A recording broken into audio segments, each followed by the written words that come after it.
এই দুনিয়াতে সবার সাথে চলেন, কিন্তু নিজের দিলটাকে কারোর সাথে এমনভাবে লাগাই দিয়েন না যে ও মারা গেলে আপনি মরে যাবেন, ও কষ্ট দিলে আপনার চোখ থেকে পানি পড়বে। দিলটা এমনভাবে কারোর সাথে লাগাইয়েন না, কারণ মানুষ সেকেন্ডে সেকেন্ডে পরিবর্তন হয়। যে দুনিয়ার মানুষ সবচাইতে দামি সম্পর্ক, কাছের সম্পর্ক হচ্ছে মা বাবার সাথে সন্তানের সম্পর্ক। সবাই সাক্ষী, অনেক সন্তান মা বাবাকে বৃদ্ধাশ্রমে রেখে এসেছে।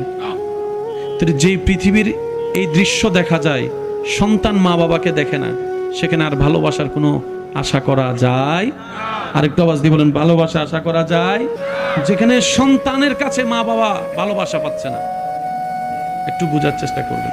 সেজন্য মনে রাখবেন, এই অন্তরটা সর্বদা নবীর প্রেম দিয়ে সাজিয়ে আল্লাহর দিকে করে রাখবেন, তাহলে আপনার কখনো আর ভেঙে পড়ার সুযোগ থাকবে। কারণ দুনিয়ার সাথে যত লাগিয়ে রাখবেন, ওই মানুষটা যার সাথে আপনি দিল লাগায় রাখবেন, সে যেমনে চালাবে আপনাকে সেভাবে চলতে হবে। সে সুখ দিলে আপনি সুখ পাবেন, সে দুঃখ দিলে চোখের পানি পড়বে। দরকার কি আর, যেখান থেকে সুখ আসে ওই দরবারের সাথে অন্তরকে লাগাই দেন। হুয়াল্লাযী আনজালাস সাকিনাতা ফি কুলুবিল মুমিনিন। চিৎকার দিয়ে বলেন সুবহানাল্লাহ।